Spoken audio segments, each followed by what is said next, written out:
जसमीत सिंह, जिला कलेक्टर पूरे ज़िले से निवेदन कर रहा हूँ कि हम जल्द ज़िले में एक मॉक ड्रिल का आयोजन करेंगे।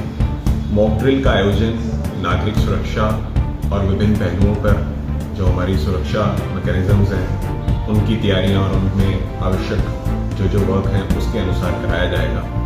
मेरा पब्लिक से अनुरोध है कि जो भी हमारी मॉक ड्रिल रहेगी उसके दौरान आपको पैनिक नहीं करना है, कोई घबराहट वाली बात नहीं होनी चाहिए। ये हमारी प्लान्ड ड्रिल है, हम करवा रहे हैं ड्रिल, और इसकी एफिशिएंसी देखने के लिए समय और इसकी एग्जैक्ट लोकेशन नहीं बताई जाएगी, ये एक सरप्राइज होगा।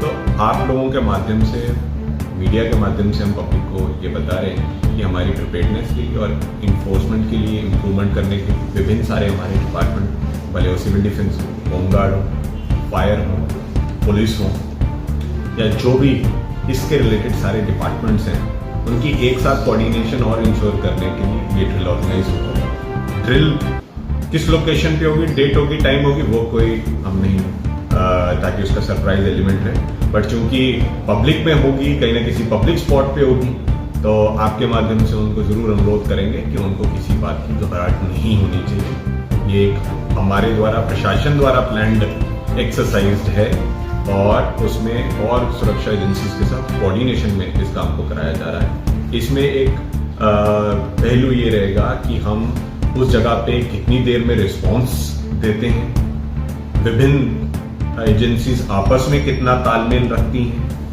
कैसे इमरजेंसी के ऑपरेशंस वो लोग कराते हैं और उन ऑपरेशंस में कितनी एफिशिएंसी आती है। तो रिस्पॉन्स टाइम से लेके फाइनल ऑपरेशन तक का उसमें पूरी डिटेल्स रहेंगे। तो चूंकि मीडिया के माध्यम से मैं सभी को अनुरोध ऑलरेडी कर चुका हूं कि इसमें कोई घबराहट नहीं रखनी है। बार बार मैं इसलिए बात कह रहा हूं कि ये हमारी प्लान्ड एक्सरसाइज, तो घबराहट नहीं होनी चाहिए। और सुरक्षात्मक दृष्टिकोण से बहुत सारी डिटेल्स जो हैं वो हमारे तक ही हैं अभी, और वो एक प्लान्ड एक्सरसाइज के रूप में हम लोग कराएंगे और उसको निरंतर कराया जाएगा। आगे भी ये मॉक ड्रिल्स होनी है और मॉक ड्रिल से कोई पैनिक ना हो, ये सभी को अनुरोध रहेगा। इसके अलावा हम लोग 2-3 इश्यूज पे और वर्क करेंगे उसमें। मॉक ड्रिल के अलावा हमारी जो एक इसमें सायरन बजेगा, ठीक है, एक सायरन बजेगा तो वो मैकेनिज्म है जिससे सारे रिस्पॉन्सेस अलर्ट होंगे। जैसे सायरन बजेगा, फिर से अनुरोध है, पब्लिक में कोई घबराहट, अफरा तफरी वाली स्थिति नहीं होनी चाहिए। प्लीज आप सभी इस बात का ध्यान रखें कि सायरन्स एक अलर्ट सिस्टम को तैयार करने के लिए और उनका रिस्पांस देखने के लिए तैयार की जा रही है, उससे कोई घबराहट नहीं होना चाहिए।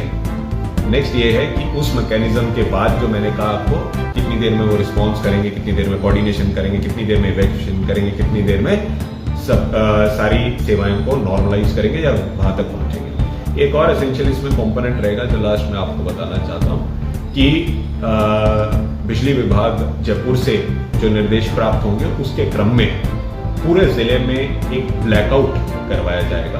ब्लैकआउट का क्या मतलब होता है? ब्लैकआउट का मतलब ऐसा रहेगा जिस दौरान पे डिफरेंट टाइम पे हमारे सिस्टम की बिजली सप्लाई को डाउन किया जाएगा। उसमें मेरा पब्लिक से भी अनुरोध है, क्योंकि ये एक सरप्राइज एक्सरसाइज होगी और उसमें भी सायरन बजेगा और आप तक एक सूचना जाएगी, तो हमारा रिक्वेस्ट रहेगा कि आप पब्लिक भी उसमें कोऑपरेट करें और उस पार्ट के लिए जब वो ड्रिल एक्सरसाइज की जा रही है वो भी अपना, अगर नॉन आवश्यक हो तो बिजली के सिस्टम को जरूर डाउन करें, ताकि वो भी ड्रिल का पार्ट होगा।